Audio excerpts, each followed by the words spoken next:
Happy Holi everyone. कैसे हैं आप सारे? आई होप आप सभी की होली बहुत ही अच्छी गई हो।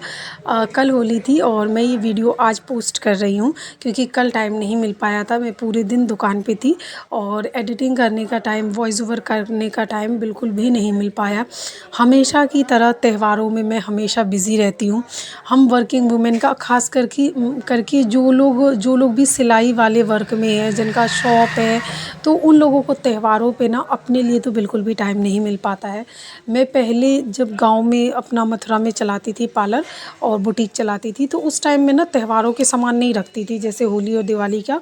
तो फिर भी एक आध दिन टाइम निकाल के वो एक दिन तो मेन जो दिवाली वाला दिन होता है उस दिन, और होली वाले दिन, होली दिवाली तो छुट्टी कर ही लेती थी।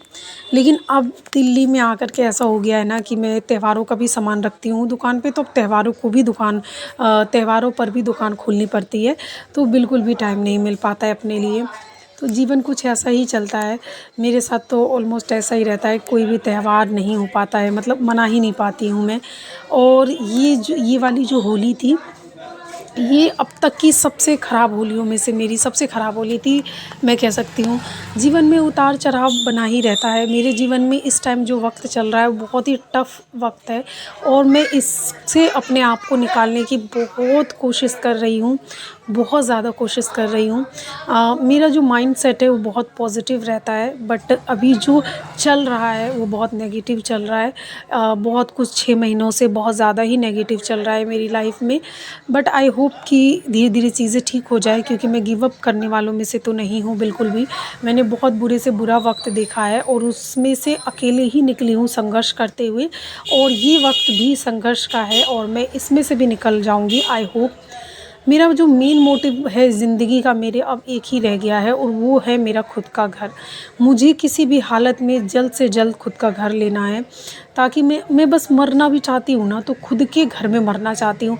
मेरे घर के आगे मेरा नेम प्लेट लगाओ और मैं अपने घर में, मतलब अंतिम सांसें जो लेना चाहती हूँ वो अपने घर में लेना चाहती हूँ। मेरी बातों से वो सभी महिलाएं कनेक्ट कर पाएंगी जिनके हस्बैंड उनको सपोर्ट नहीं करते हैं अनफॉर्चुनेटली, और उनको बहुत ज़्यादा परेशानियों का सामना करना पड़ता है घर को लेकर के। और मायके में तो आपको पता ही है, लेकिन फिर भी मेरे तो नसीब में मायके बहुत अच्छा है मेरे हिसाब से, पर कईयों का बहुत नहीं होता है। मैं तो अभी 5 सालों से अपने मम्मी के ही घर में रह रही हूँ। I am a single mother. But बहुत लोगों का नहीं हो पाता है इतना भी। बट फिर भी देखो, शादी के बाद ना माँ का घर माँ का ही घर है, भाइयों का घर है वो एक्चुअली। और हम महिलाओं का एक घर तो होना ही चाहिए जो कि उनका हो। और बहुत ही ज़्यादा नसीब वाली होती हैं वे लेडीज़, वे महिलाएं जिनके हस्बैंड उनको सपोर्ट करते हैं और वो कह सकती हैं कि वो उनका घर है। बट अनफॉर्चुनेटली कईयों के साथ ऐसा नहीं होता है और फिर लगता है कि काश हमारा खुद का एक घर हो। तो बस एक ही तरीका है कि कमाओ और ख़रीदो और दिखा दो कि हम भी कुछ कर सकते हैं। तो इसी होप के साथ मैं अब बहुत मेहनत करती हूँ अपनी लाइफ में। आप देखते होंगे मैं बहुत सारी चीज़ें पोस्ट नहीं कर पाती हूँ, बहुत पर्सनल चीज़ें हैं जो नहीं बताती हूँ, नहीं मैं बताना चाहती हूँ। बट समझ में नहीं आता। मैं कई बार सोचती हूँ मैं ब्लॉगिंग करूँ, उसमें सारी चीज़ें बताऊँ, अपना दिखाऊँ। लेकिन कई बार ना मैं बहुत ही ज़्यादा ना बचपन से ही, बहुत कहते हैं ना इंट्रो वाले जो होते हैं, बहुत शाय लोग जो होते हैं, मैं ऐसी इंसान रही हूँ शुरू से ही। मैं जैसे देखो, पहले बचपन की बताती हूँ कि मैं अपनी जैसे होली में की ही अभी है, तो होलियों में क्या करती थी, ऑलमोस्ट उस टाइम पे पेपर चल रहे होते हैं, तो मैं तो बस अपना खाना काम कराया, मम्मी के साथ काम करवाया, जो भी खाना वाना बनता था तो मम्मी के साथ करवाया। उसके बाद फिर मैं क्या करती थी, नहा धो के पूजा करती थी मैं उस दिन, और उसके बाद पूजा करने के बाद अपना बुक लेके बैठ जाती थी, अपना कमरे का कुंडी लगा के और बैठ जाती थी, बैठ के पढ़ाई लिखाई करती थी। तो शुरू से ही ना मैं बहुत ज़्यादा ही, मतलब लोगों को बहुत कम एक्सप्रेसिव रही हूँ, बहुत ही ज़्यादा। हाँ, अब तो थोड़ा बहुत बोलने लगी हूँ, और मेरे कम बोलने की वजह से बहुत लोगों ने मेरा फ़ायदा भी उठाया है, बहुत ज़्यादा। ख़ास करके अपने ही लोगों ने बहुत ज़्यादा मिसयूज़ किया है मेरी लाइफ को तहस नहस करने में मेरे ससुराल वालों ने कोई कसर नहीं छोड़ी, क्योंकि मैंने सोचा कि रिश्ते ख़राब ना हो इसलिए मैंने नहीं बोला। लेकिन उन लोगों ने चीज़ों को ख़राब करने में ना 1% भी कसर नहीं छोड़ी, और सिर्फ़ एक ही इंसान है जिसने पूरी सब चीज़ तहस नहस करा।